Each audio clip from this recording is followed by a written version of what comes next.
Hello and welcome to the Big Assembly, brought to you by Workpace and our partners. I'm thrilled to be joining you live this morning from London. A massive welcome to everybody that has taken the time to attend and be involved. We have literally thousands of schools, colleges and employers across the nation tuning in. I'm Navcor. I'm an apprenticeship support and knowledge ambassador here at Workpace. So, for the next 30 minutes, the Big Assembly is the place for all things apprenticeships. We'll be exploring the vital roles that apprenticeships are already playing in big companies such as Coca-Cola, Europe Pacific Partners, the Cooperative Bank, and Bakkavor. We are also joined by a panel of apprentices that have been invited to share their unique insight and perspective into their chosen industries, all the while hoping to inspire the next generation. So, if you have any questions or simply want to say hi, we would love to hear from you. You can get in touch with us at any time through our social media platforms. You can also use the YouTube live chat function, and if we can't answer them live on air, we'll have our team working away behind the scenes. So, let me introduce you to our fascinating panel. Firstly, we have Patricia. She's a front of house lead for Pret. Patricia is currently on a level 3 hospitality supervisor apprenticeship. So, Patricia, when did you know you wanted to take on apprenticeship? Well, straight after college, I knew I didn't want to go to university. It just wasn't the option for me. So I definitely decided to take different looks at options, and my father actually introduced me to the apprenticeship idea at Pret. And from there, I've been working my way up to where I am now. So you said it was your father that introduced it? Yeah, so... Yeah. Oh, okay, so were you having those conversations quite on the offset, quite early on when it comes to what you want to do with your career? Yeah, exactly. Like, they were asking me like what I want to do because I didn't want to go to university, and he had connections higher up in his company, and that's where he got introduced to the idea to introduce to me. Okay, fabulous. So now, Patricia, you've completed a level 2 supervisor apprenticeship and you've moved up to a level 3. I can imagine at 18, it's slightly scary going into the real world. So did you think you were too young, and how did you prepare? Well, the preparation for it was definitely to get myself thrown into the real world, which I did appreciate, because when I wanted to get out of education, I felt like it was a good step to just jump straight into work. And with the apprenticeship, I get the same level of education eventually as my friends that went to university, as well as getting the real life experiences. Did you meet people similar age groups to you, or were they always a little bit older? How was it in the workplace? In the workplace, it was definitely intimidating because it was a lot of people that were older than me. I definitely met people that were my age, and they were both doing the apprenticeship as well, so it helped that we were like working together in that way. Okay, so you still had like people similar age group to you and still doing the same thing, so okay, fabulous. Like the real world, like brilliant. People. Yeah. That's great. Now, we have Olivia, who is currently on a level 7 solicitor degree apprenticeship. Now, I'm sure there's a lot of students sat there thinking, I had no idea I could become an apprentice solicitor. So, Olivia, I'm going to go on touch base on this. When I go to schools, okay, I get this question a lot. What's the difference between a solicitor and a lawyer? So a lawyer is a more generic term for anyone who works in the legal industry as a form of legal executive, solicitor or barrister. So I am a lawyer when I qualify, but I will be a solicitor, which is a specific type of lawyer that I'm going to qualify as. Okay, so, I'm going to go back on that. So once you have completed your solicitor apprenticeship, could you actually be a solicitor in the real world there afterwards? Yes, so as soon as I qualify at 25, I will be a solicitor, and I can get a job the same as anyone who went to university in the usual route, and they then qualified as a solicitor that way, will be treated the same. I'll be an associate in a law firm. Okay, fab. So just touching on based on your age, 25, so how old are you right now, and how long have you got left? I am 20, and I have 4 years left, so I'll just before I turn 25. Okay, fab, brilliant. Okay, so I'm sure a lot of students are also curious. How do you find time balancing work and studying? So it does vary because we have exams, but we have one exam every 3 or 4 months. Okay. So we have a few exams every year, and obviously around the time of exams, the studying ramps up and you're expected to put in some more hours of revision. Okay. But that is the same as if you were doing GCSEs, A-levels. If you were at university, I can imagine a lot of people would have a part-time job and have to balance the university life and a part-time job. So it's expected that you will put the extra hours in, and that can maybe be a bit more difficult, but your employers are aware of the expectations, and they'll always be there supporting you, making sure that if the university work is getting too much, my employer specifically, they're always on hand to assist with reducing your capacity if you need to, reducing the workload that you're given. So there's always someone to talk to if it's getting too much. And you have one day off a week in my firm. I know every apprenticeship is different, but if we have one day off a week, we can solely spend that day studying and revising, and then the rest of the week you can spend in the workplace working on your normal jobs. Fab, so you definitely get that sport element, but having those conversations beforehand enables you to plan your week, months in essence. Yeah, and it's great to have that relationship with your manager where you can be really open and honest and say, look, I'm struggling with uni at the moment. Yeah. Am I able to just take a step back with how much work I'm being given in my normal job? And they're always on hand to give that if you need it. Good, that's reassuring to know. Now, if you have any specific questions for Patricia or Olivia, please do get in touch. We'll be reading those out a little bit later on. Now, we also have Melissa, who's currently on a Level 6 Digital and Technology Solutions Apprenticeship at Cisco. Now, Melissa, going back to college and looking at your options, what intrigued you specifically about this apprenticeship? Yeah, so going back to when I was in college, I actually wanted to become a teacher. So I looked at going to university. So I live in Bracknell, which is near Reading. So I was going to go to Royal Holloway. Okay. But I looked at it and I didn't want to spend £9,000 a year on university fees and accommodation as well. So I told my teachers, I was like, yeah, I'm not going to go and I'm going to do apprenticeship, not realising how difficult they are because they're very competitive. And one day I was in my IT lesson, so I did IT, sociology and geography, quite a mixed combination, but my teacher got an email from Cisco being like, there's a girls only work experience, and I didn't know who Cisco were at the time. But I joined in and we got to go into the corporate world, like shadow people in their job roles and learn about Cisco. And on the last day they mentioned about apprenticeships where you can work and earn money and get the degree. It was literally everything bundled up into one. So it was really intriguing, and then I applied and then I'm here today. So what year were you when you had that conversation with the teacher and she put it forward? What year? Year 13. So everyone submit their UCAS form, and I was dreading kind of writing my UCAS form. And I think that was the first thing. I was like, if I'm not prepared to write my UCAS form, how am I going to go to university, do all the lectures and everything? So I was like, maybe this isn't a sign I take that approach. So yeah, that's when I first had the conversation. Fantastic. So again, having that teacher, having those conversations, just reiterated what kind of path that you want to explore. Yeah. Did you know when you applied for Cisco, did it matter what grades you were, or what subjects you were doing, so to speak? No, 100% it didn't. So at Cisco, they say that you don't need any specific qualifications. You just need to have like 2 A levels or equivalent between A and C. But they're just looking for people with passion.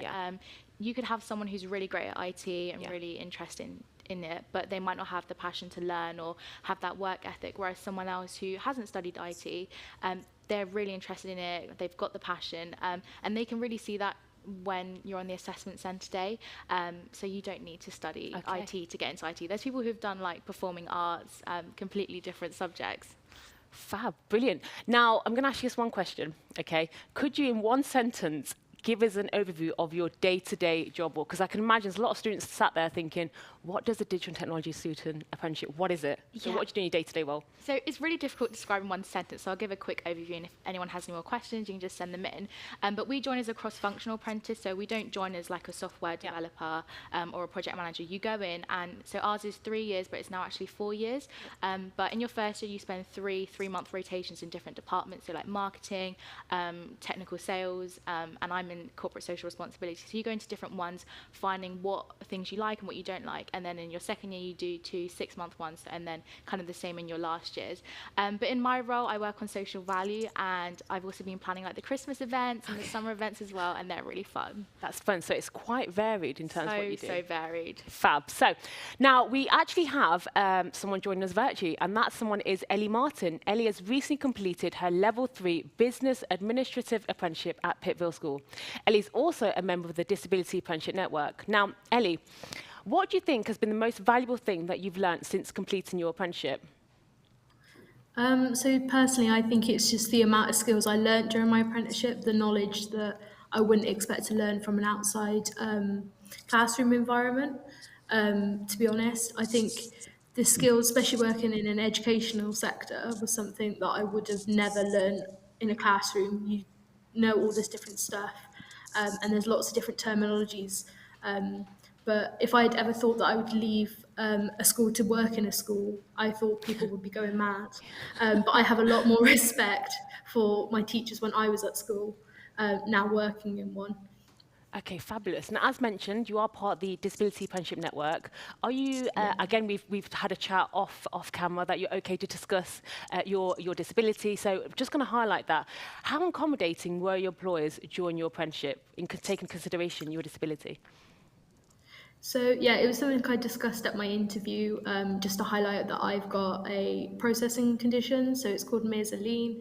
It's similar to dyslexia. So it just it's like movement of words on paper. So they were really accommodating. They reassured me that there was support. Along with that, they worked a lot closely with my training provider, Gloucestershire College, to put support in place. So I had a peer mentor for apprenticeships. He was called an apprentice coach, and Okay. he'd come in every month and we'd work on particular skills. So we did grammar one week and we did exam prep for another, and confidence. Like, I would never be presenting or speaking to this many people out loud. So it was just learning those skills. And that really benefited me. But there are a lot of different Yeah. schemes like access to work and other avenues that you can go across to obviously get support in a workplace. So I wouldn't discourage any disability apprentice to go up, disability person to go up for an apprenticeship. It's definitely possible. That's really helpful to hear that there's definitely support out there, despite no matter what ability level, so to Yeah, speak. So now, absolutely. did you have somebody within the workplace that you could talk to for additional support at your school? So in terms of talking about it, it was between me and my line manager. So Okay. I obviously had someone that mentored me Yeah. in my department, and then I had a line manager.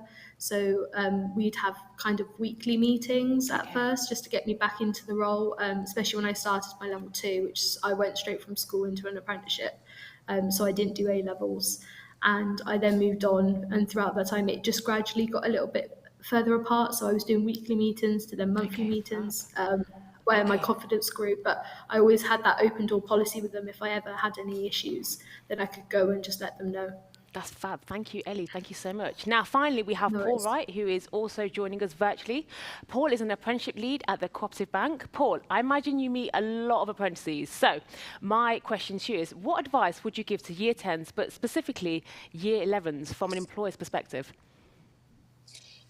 Probably just to follow whatever you want to follow. There's apprenticeships out there for everything and anything. And, if you're worried about going into an employer first, going into a place of work whilst learning, don't be. We make sure that you get all of the support and guidance that you need. We make sure your off-the-job training takes place. If there's any issues with that, we can mitigate, we can look to help and support you along the way, and just create an environment of learning and constant personal and professional development. Brilliant. Now, I'm going to ask you the same question, but I want to know what your perspective is for year 12s and year 13s. What advice would you give to them, specifically looking at high-end degree apprenticeships? So similar, really. Obviously, from a degree perspective, it takes slightly longer, but again, employers will work with you. The more you work your way up in an organisation, the more likely you are to find those sort of apprenticeships where you'll have those degree level qualifications. But the thing about apprenticeships is you can start off on a lower apprenticeship, a level 2, a level 3, and then you can progress within an organisation as well and move up into a level 3, 4, right up to a level 7, which is a master's degree equivalent programme. Brilliant. Thank you so much, Paul. So if you have any questions for our panellists, do get in touch on social media, as we will be responding to some of those questions a little bit later on in the show. So that's our panellists, and I'm really glad that we're able to be here live in this fantastic space provided by PrEP. Now, Ellie, you highlighted that you're part of the Disability Apprenticeship Network. Firstly, what does that entail and what does it aim to achieve? So the Disability Apprentice Network was set up over a year ago in lockdown. It's a group across the country of disability apprentices. So we've worked recently, that's just launched on Monday, a Disability Apprentice report to obviously highlight all the fantastic storytelling and apprentices of the network. So please do check it out. It's on the Disability Rights UK Twitter page.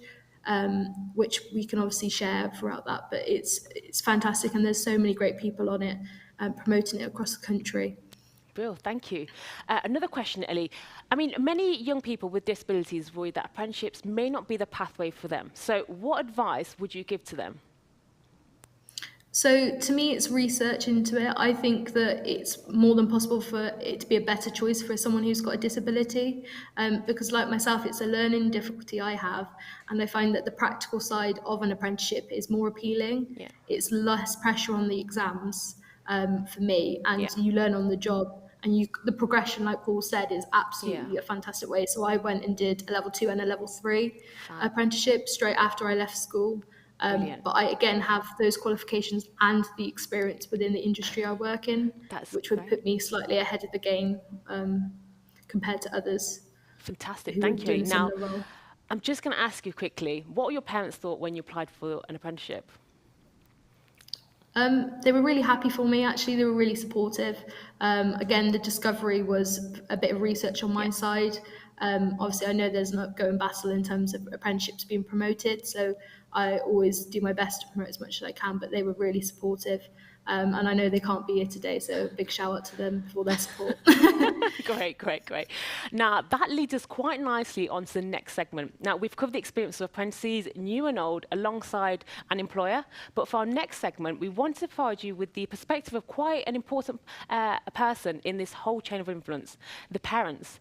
Now, we know that some parents might have some misconceptions around apprenticeships. So, to clear things up, I spoke to my colleague and friend, Donna Dean, who just so happens to be the mother of apprentice. Good morning. Thank you, Donna, for joining us today. Welcome to the Big Assembly. We're very fortunate to have you on today for two reasons. One being that you are a parent, okay, to three children, but equally you are an Ask ambassador. As a parent and as a Ask ambassador, now I know I'm going to get parents thinking, okay, that's fantastic. You actually have the in-depth knowledge. You actually do this a day-to-day job. What can I do right now with my child? What things could I do right now? Start looking for, where can I start researching? What would you recommend to those parents? If they were to sit down, say after watching this, right, and at 6 o'clock today, what can we do right now, okay, to help their child in looking, exploring apprenticeships? I think one thing that I noticed 10 years ago that has not changed even today is the connections between companies and the government websites. So you can go online and you can actually go onto the government website itself to look at an apprenticeship, which is fantastic. There's a lot of offers on there. But from there, connect to the company websites as well. And have a look around directly. If you know the name of a company that your son or daughter is interested in, go and have a look at them online, because it isn't just about what they're advertising as an apprenticeship. You need to know what they're like as a company as well, and where your son or daughter could go with them. So always try and make those two connections.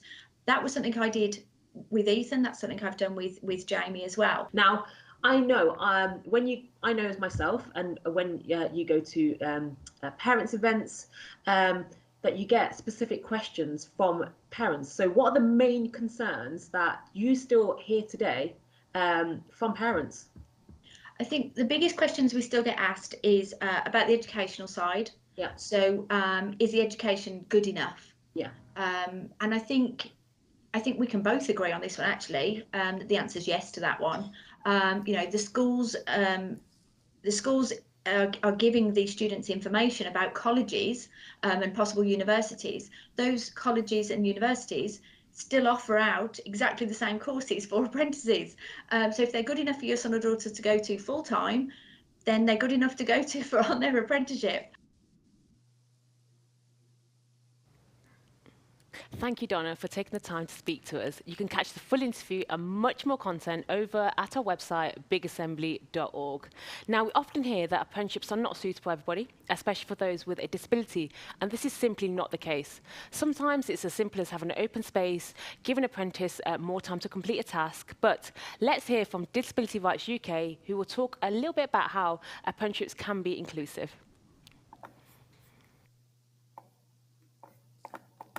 So if a young person hasn't considered apprenticeship, I would definitely do a bit of research into one.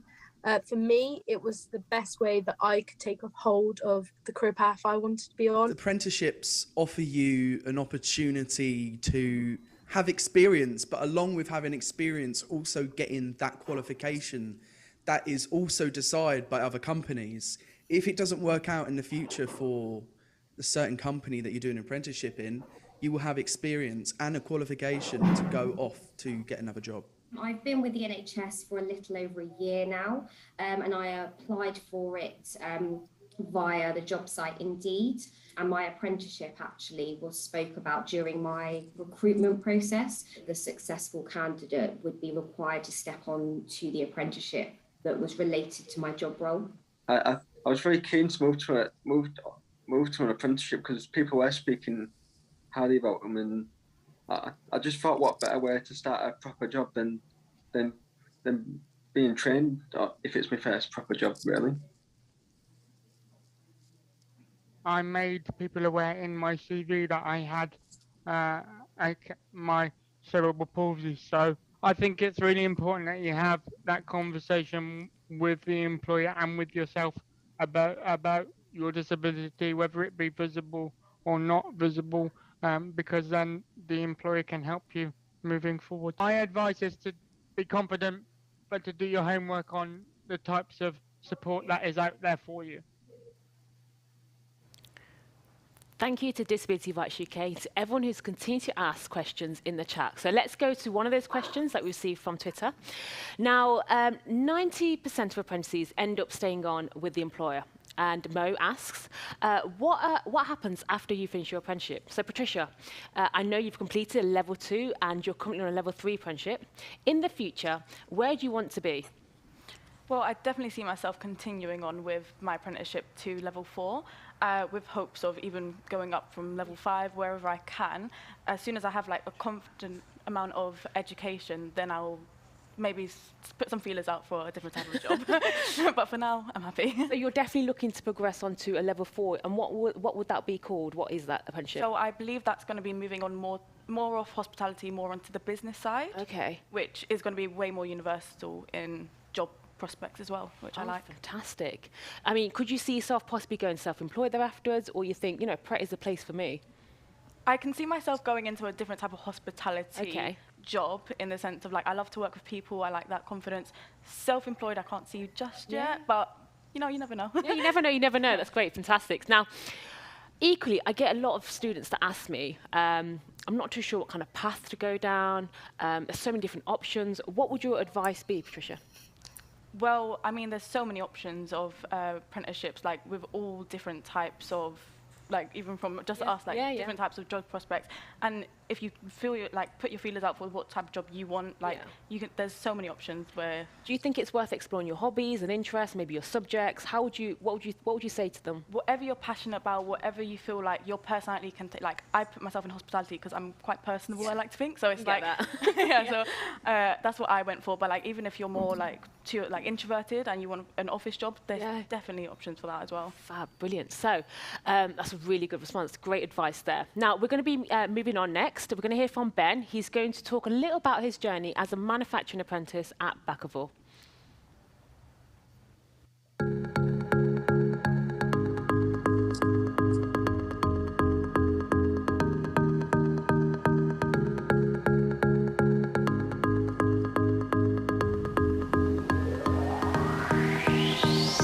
Hi, so I'm Ben Parker. I'm a manufacturing apprentice here at Bakkavor Bourne Salads. I've worked here for about 4 months now. This is my 4th month, and it's part of a 2-year apprenticeship scheme. And I'm based in the factory and out the factory sometimes doing side projects.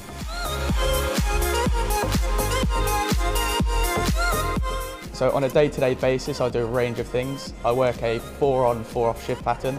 So I'll do 4 12-hour shifts, one after the other. Then I get a nice 4 days off, where I can relax and enjoy myself. We have a little scheme going. The first 2 days, I'll be in the factory working on the line. So I could be putting fruit into a punnet, or putting fruit into big drainers, or just a range of activities. At the moment, I'm training to do the paperwork, which is a step up from an operative. So I'm slowly progressing. Day 3, I'll be doing a little side project for my manager. At the moment, I'm doing a giveaway project, which is being used for the manager meetings at the end of the month, and they can see where the losses and where the profits are coming from within the fruit department. And day 4, I'll take a half day or a full day off work to do a university work. My university course is at the University of Lincoln, It's a level 5 operations and departmental manager course, which is interesting. I can relate it all to my work, which is very helpful for me to get the assignments done, as I can relate it to what I do on a day-to-day basis, and it helps me get the assignments done on time and to the best of my ability.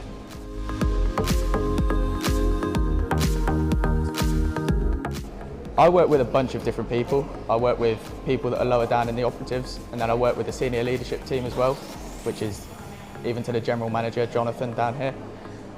Everyone is treated with the same amount of respect. Everyone is friendly, chatty, and helpful. When I first joined, I was obviously nervous, as I feel like anyone else would be, but I settled in. I felt part of a family. As soon as I stepped in the door, I was welcomed by everyone. Everyone would introduce themselves. Everyone would just make me feel comfortable, and it worked out really well for me, and now I feel settled in.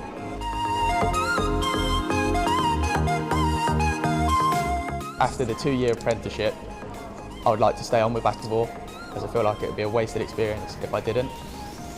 I'm keen to stay at this site, but I'm obviously open to going as long as I stay with Bakkavor. As well as having goals set for myself, I'd also like to help with the new apprentices, because I've been guided by previous graduates, other apprentices, and they've helped me a lot, and that's helped me settle in and understand what I've got to do on my apprenticeship. I'd like to be a role model to the new apprentices. I also would like to set myself goals, so be in different positions, so section manager by a certain time. I haven't decided on my certain goals. I feel like that would be a good thing to do after my apprenticeship, when I'm a bit more settled in and I've worked out what I want to do with my career.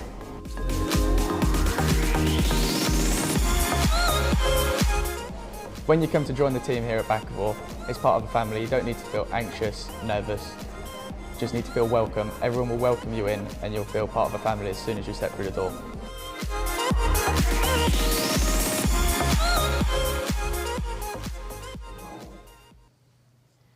Thanks to Ben from Bakkavor for sharing your experience. Now, you've been sending in more questions, which is fantastic. Carrie's from Birmingham asks, does doing an apprenticeship put you at a disadvantage compared to colleagues who went to university? So, Olivia, I'm going to put this forward to you. Have you at any point felt at a disadvantage? No, if anything, I feel at an advantage. And when I speak to people in the office who have gone down the traditional route, so paralegals, solicitors, they often say, oh, I wish that I was around when I was wanting to qualify and when I was going to university, because I would have chosen that route. I think being able to work and learn on the job at the same time is just a huge advantage in itself. When I qualify, I'll have 6 years work experience. So when I'm applying for a job, I'll have all that year's work experience behind me, compared to someone who's been to university and they might have no work experience. So when you're comparing two people with that difference in experience and you both got the same degree at the end of the day, it's going to put you ahead of others in that same position as you. Yeah, great. I love how Melissa and Patricia are both nodding their heads. So, I mean, many companies have great apprenticeship schemes, and Paul, who we met a little bit earlier on, has provided an example of this from the Cooperative Bank.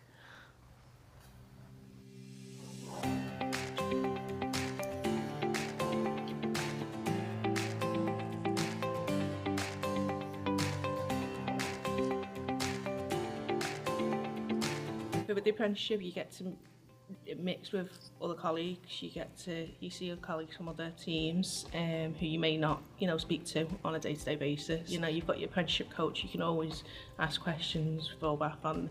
They're always, happy to. No question, stupid question. So when applying for the apprenticeship programme, I found the process really easy to do. It was a short personal statement that I had to complete about why I was interested in the role and what I thought I would gain from it. I wanted to develop my learning. It was at a time where I was ready to learn more, and I'd also had colleagues that had completed the apprenticeship programme, and I'd seen how they progressed, and I wanted to do that for myself. I was looking to gain more of the understanding and the qualification side from it. So as a team leader, obviously you're going to be speaking to lots of different ranges of individuals, cultures, etc. So for myself was gaining the understanding of what it means to be a team leader, how I could develop myself personally to be a better team leader for the people that I lead.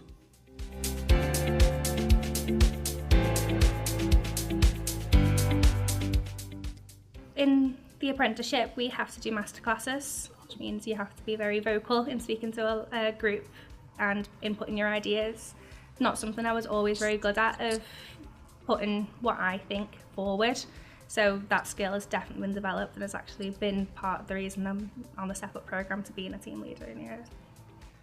So I think the most rewarding experience I've had so far is that one of our apprentices last year was nominated for a national award as apprenticeship or apprentice of the year 2021, and she got to the final of that award, and we were amazingly proud of her. It's constantly developing, you're constantly having support from the leads, and you know, once you've completed your apprenticeship, there's nothing wrong with applying for another apprenticeship at a higher level. That is something that's on offer. So when I applied for the apprenticeship, it was very much a case of gaining more qualifications. I didn't go to college or university, so I've always been really keen to get as many qualifications as possibly can in my own time, and having that whilst working was brilliant. So I would definitely love to have another apprenticeship role within the bank. Keeps me in the job definitely for that bit longer, and if I can get another qualification, even better.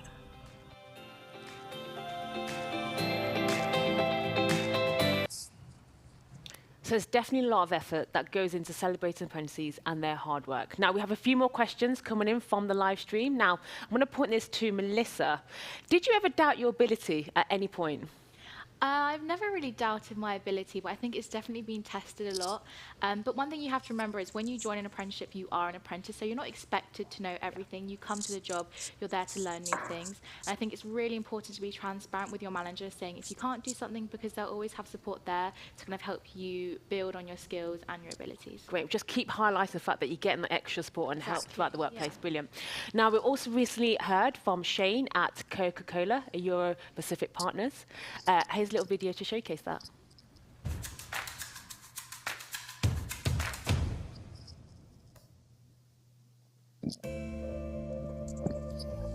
Hi, I'm Shane Carrington and I'm a merchandiser for Coca-Cola, and I work in the southeast of London, and I go into stores like Sainsbury's and I make sure that their front of store is compliant. I make sure they have all their national promotions up and running when they should, and that's my role as a merchandiser. Here we are back of store at main fixture. Another part of my role is to ensure that all of our products are available. It's important to us and our customers that they have a good range to choose from. If they don't and something's not available, I would go out to the back, try and find it and make sure it becomes available. So now we're in the warehouse, where I would be looking to find any of the stock that is not available in store, and hopefully it will be here. If it's not and I can't find it anywhere, then that's when I would go to somebody on stock control and check the inventory. Now, if the inventory is incorrect, I would get it corrected, and that would be a book stock change. By doing that, this should help drive availability in store, and it should help us keep things stocked. Thank you, Shane.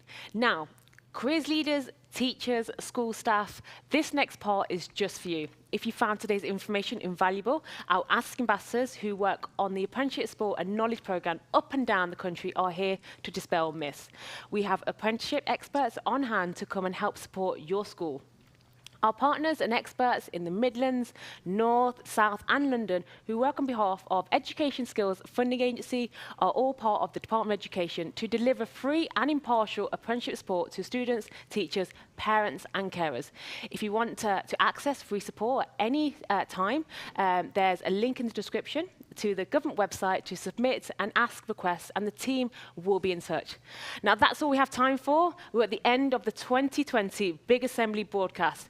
A massive thank you to everyone on our panel. We have Ellie, Paul, Patricia, Olivia and Melissa here.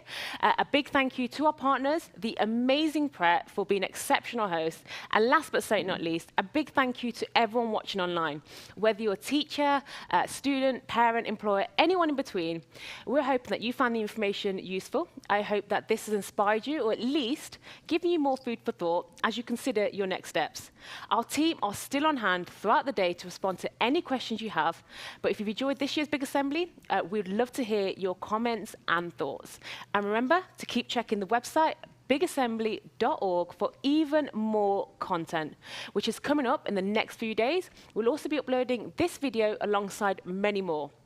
Seen us out is a special message from Alex Burkhart, the Minister for Skills. I've been Nav, and this has been the Big Assembly 2022. Thank you for watching, and see you next year. Hello everyone, I'm Alex Burkhart, the Minister for Skills, and I'm delighted you've all taken part in this 8th live interactive broadcast hosted by the Big Assembly, which has seen experts talk about the benefits of apprenticeships, traineeships and other exciting career opportunities. I know tens of thousands of students and teachers from across England have been part of this fantastic event to have their career questions answered. Apprenticeships are a fantastic way to earn while you learn, opening new and exciting career paths that can transform lives. This year, the theme for National Apprenticeship Week is Build the Future, which reinforces how apprenticeships boost careers whilst future-proofing workforces. As the Minister for Skills, I've seen how apprenticeships can jumpstart careers and lead to a range of exciting opportunities, from science to health and engineering to manufacturing. There have never been so many great apprenticeship options available in such a diverse range of sectors at different levels. With over 600 apprenticeships to choose from, there's something for everyone. I want to ensure that information about these exciting apprenticeship opportunities reaches all students in years 11, 12 and 13. And so I've written a letter about apprenticeships and other options to students in these year groups at all schools and colleges across our country.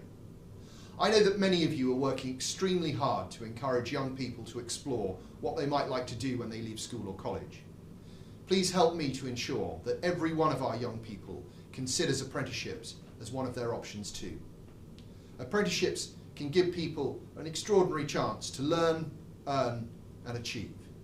I hope you've learned a lot more about them in this year's Big Assembly, and we'll take the opportunity to find out if one will suit you. Have a brilliant National Apprenticeship Week 2022. Thank you. Hello everyone, I'm Alex Burkhart.